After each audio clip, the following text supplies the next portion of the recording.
ഈ വെജിറ്റേറിയൻ ആവണമെന്ന് പറഞ്ഞപ്പോഴും അനക്ക് ആയുർവേദം പഠിക്കണമെന്ന് പറഞ്ഞപ്പോഴും ഉമ്മച്ചി എന്തെങ്കിലും പറഞ്ഞിട്ടുണ്ടാ? ഒരു ഒസാം കുടുംബത്തിലെ ചെറുക്കൻ്റെ കൂടെ ഈ പോയപ്പോ എൻ്റെ ബാപ്പ നാണക്കേടുകൊണ്ട് തലകുനിച്ചിരുന്നപ്പോഴും ഉമ്മച്ചി എനക്ക് വേണ്ടി മാത്രമേ സംസാരിച്ചിട്ടുള്ളൂ. ഇത് അതുപോലെ അല്ല ഷെറിനെ. എനിക്ക് ജീവിതം ഒരുപാട് ബാക്കി കിടക്കുക. എൻ്റെ ഉമ്മ, നിങ്ങൾ എനിക്ക് ഇത്തിരി സമാധാനം തരും.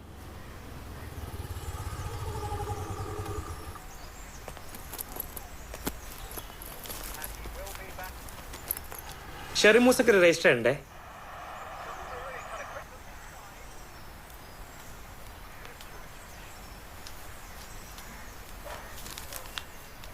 ഷെറിമൂസ ഒരു രജിസ്റ്റർ ഉണ്ട്. ഒരു ഓക്കെ.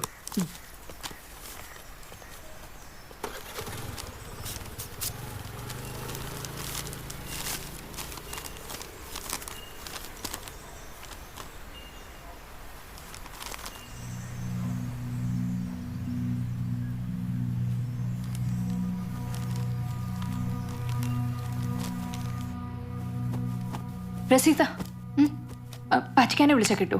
ഇല്ലടി, മംഗലാപുരത്ത് ഉള്ളിലെവിടെയാണ്. 2 ദിവസത്തേക്ക് ഇനിയിപ്പോ നോക്കണ്ട.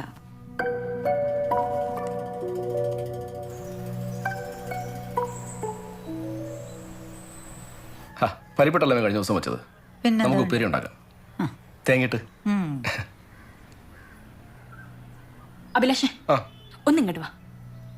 അമ്മ ഒരു മിനിറ്റ്.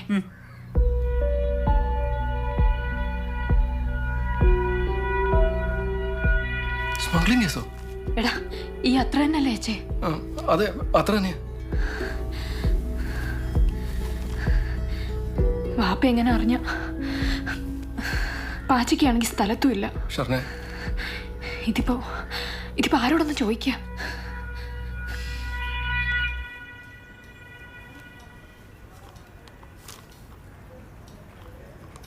ഇതിപ്പോ രാജസ്ഥാൻ മരുഭൂമിയിലേക്ക് മണല് കയറ്റിയേക്കുന്ന പരിപാടിയായിപ്പോലെ ഷെറിനെ. അല്ല, നിങ്ങളോടാരാ അത്തറിന്റെ നാട്ടിലേക്ക് അത്ര കയറ്റിയേക്കാൻ പറഞ്ഞത്? എൻ്റെ ഫ്രണ്ടിന് അയച്ചു കൊടുത്തതാ. ഓളിവിടെ പണ്ട് വന്നപ്പോൾ വാങ്ങിയതാ. ഇതേ സ്മെല്ല് വേറെ കിട്ടുന്നില്ല എന്ന് പറഞ്ഞപ്പോൾ ഞാൻ കിട്ടിയപ്പോൾ കുറച്ച് കൂടുതൽ അങ്ങ് അയച്ചു. പ്രശ്നമാവോ അജീഷേ?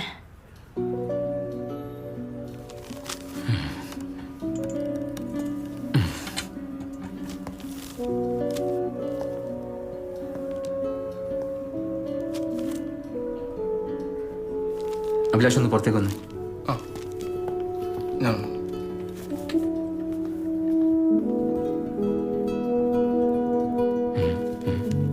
അജേഷേ, എടാ പ്രശ്നമാവോ? പ്രശ്നമായാൽ പ്രശ്നമാവും. എടാ, നമ്മുടെ കടയിൽ നിന്നല്ലേ ഇത് വാങ്ങിച്ചതും അയച്ചതും ഒക്കെ. ഞാൻ ഷെറിനും കൂടി കോടതി കയറി ഇറങ്ങി നടക്കേണ്ടി വരും. കുറച്ച് നടക്കേണ്ടി വരും അല്ലേ? നടക്കേണ്ടി വരുമോ? എവിടെ സംഗതി കയറ്റുമതി പാടില്ലാത്ത അത്ര ആണെങ്കിലും ഇത് കക്ഷിന്റെ വക്കീൽ ചെന്ന് കസ്റ്റംസ് ഓഫീസിൽ പോയി കാരണം ബോധിപ്പിച്ച് ഫൈൻ അടച്ചാൽ തീരാവുന്ന ചെറിയൊരു കേസേ ഉള്ളൂ. അപ്പൊ കുഴപ്പമൊന്നുമില്ലല്ലേ? ഞാൻ ഈ കസ്റ്റംസ് സ്മഗ്ലിംഗ് കേസ് എന്നൊക്കെ കേട്ടപ്പോ പേടിച്ചു പോയി. അങ്ങനെ സമാധാനിക്കാൻ പറ്റ മോനെ. ഈ കേസ് അങ്ങനെ വെറുതെ വിടാൻ ഈ ആജശലപ്പാട്ട് ഉദ്ദേശിച്ചിട്ടില്ലെങ്കിലോ? എടാ, ഇതൊരു ഗോൾഡൻ ഓപ്പർച്യൂണിറ്റിയാ. എന്ന് വെച്ചാ എടാ, മനസ്സിൽ ഒളിപ്പിച്ച ഇഷ്ടം തുറന്നു പറയാൻ നിനക്കും മനസ്സ് വിങ്ങിയ കുറ്റബോധം മാറ്റാൻ എനിക്കും കിട്ടിയൊരു അവസരം അത്. ഇത് രണ്ടിനും വേണ്ട സമയമാണ്. അതിന് ഞാനൊരു കളി കളിക്കാൻ പോവാം. ഈ എന്ത് കളിയായി കളിക്കാൻ പോണേ? ഈ ഒന്ന് ചോദിക്കേണ്ട, പറണ്ട, മിണ്ടാണ്ട കൂടുന്നാ മതി. ബാക്കിയൊക്കെ ഞാൻ നോക്കിക്കോളാം. കമോൺ.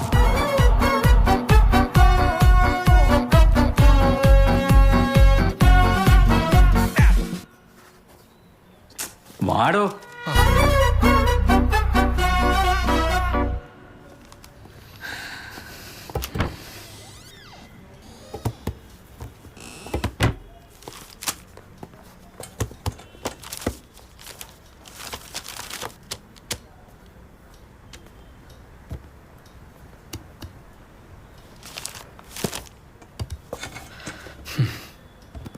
ഈ കേസിന്റെ ഗൗരവം എന്താണെന്ന് ഷെറിന് അറിയോ?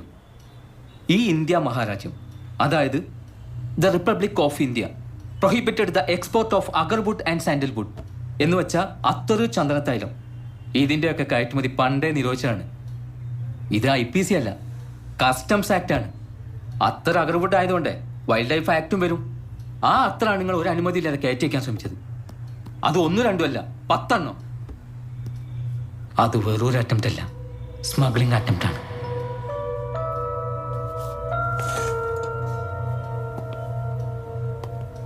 ഇപ്പോഴത്തെ സോഷ്യോ പൊളിറ്റിക്കൽ സിനാരോ വെച്ച് നോക്കിയാൽ പ്രതിയുടെ പേരും മലപ്പുറം പോലൊരു നാടും വെച്ച് ആരോപിക്കേണ്ടവർക്ക് തീവ്രവാദ ബന്ധം വരെ ആരോപിക്കാവുന്നൊരു കേസാണിത്. ഒരു നിരപരാധിയായ ചെറുപ്പക്കാരനെയും ഒരു നാടിനെ കൂടിയാണ് നിങ്ങൾ പ്രതിക്കൂട്ടിലാക്കിയിരിക്കുന്നത്. ഇതിന്റെ വകുപ്പുകൾ എന്തൊക്കെയാണെന്ന് അറിയോ ഷെറീന എനിക്ക്? Indian customs act 1962 section 111, 112 clause, section 114 clause ആയി. Wildlife protection act 1972 schedule 4. ഇത് നമ്മൾ വിചാരിച്ച പോലെയല്ല ഷെറീന, കാര്യം സീരിയസ് ആണ്. ആലോചിച്ചിട്ട് എന്റെ തലേനെ പേരിക്കണേ.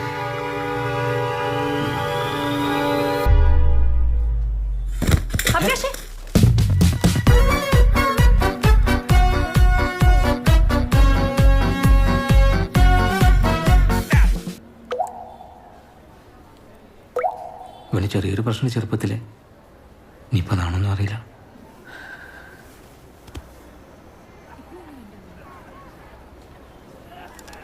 എന്തെങ്കിലും ഒരു പ്രശ്നം അപ്പം ബോധം പോകും. ഇതേ ആള് കണ്ണുറന്നുണ്ട് കേട്ടോ. അജേഷേ. ഓ അഭിലാഷ് ഒന്ന് പുറത്തേക്ക് വന്നേ.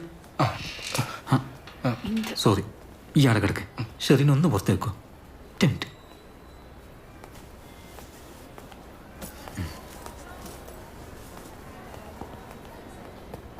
കൊച്ചു കള്ള എടുക്കത്തെ അഭിനയാണല്ലോ. അയ്യോ, അഭിനയല്ലായിരുന്നു, ഞാൻ ശരിക്കും ബോധം കെട്ടതാ. എന്തിരി? നിന്റെ ടെൻഷൻ ബിൽഡപ്പ് കേട്ട് ഓളെങ്ങാനും ബോധം കെട്ടാലോന്ന് ഓർത്ത് ഞാൻ ടെൻഷനായപ്പോ. എന്റെ അഭിലാഷേ, അന്നെ കാട്ടി ധൈര്യണ്ടടാ ഓക്ക്. അതെന്തായാലും നന്നായി. നന്നായല്ലേ? ഒരു ബിലീബിലിറ്റി കിട്ടിയിട്ടുണ്ട്. ഇനി ഈ പേരും പറഞ്ഞ് കുറച്ച് നടക്കാനുള്ള കാരണം ഞാൻ ഉണ്ടാക്കി തരാം. അതിൽ കയറി പിടിച്ചോളണം. അഭിലാഷേ, ഇതെനിക്ക് ദൈവം അത്തന്റെ രൂപത്തിൽ നിന്നൊരു ചാൻസാ. അപ്പോൾ ഫസ്റ്റ്. ഓ സോറി സോറി, ഞാനേ ഓളൊന്നും കൂടി പേടിപ്പിച്ചിട്ട് ഇപ്പം വരാം. ഓക്കെ?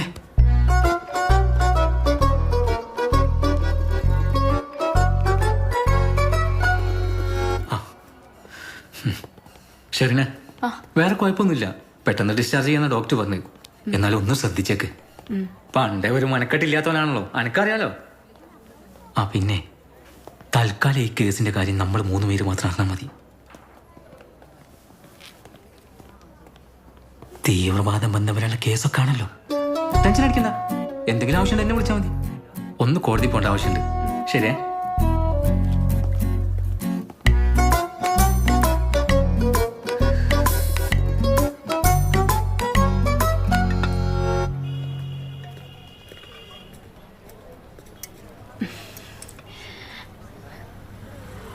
നാളെ പോയി പോലീസ് ക്ലിയറൻസ് സർട്ടിഫിക്കറ്റ് വാങ്ങണം. ചെയ്യേണ്ട കാര്യങ്ങളൊക്കെ അജേഷ് പറഞ്ഞിട്ടുണ്ട്. ഞാനും വരാം. ഞാൻ കാരണം പിന്നെയും ബുദ്ധിമുട്ടായല്ലേ? ഏയ്, ഇതൊന്നും ആരും മനപ്പുറം ചെയ്യുന്നതല്ലോ, സംഭവിച്ചു പോണല്ലേ.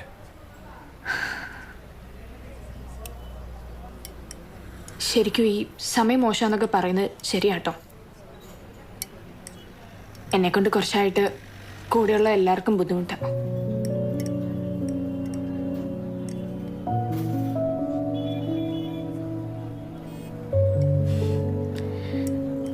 ഇതിനതേ ടേസ്റ്റ് ആട്ടോ. ഇക്ക, ഒരവൽ മിൽക്ക് പാഴ്സൽ. മോൾക്ക, അവളിതൊന്നും കഴിച്ചിട്ടില്ലല്ലോ.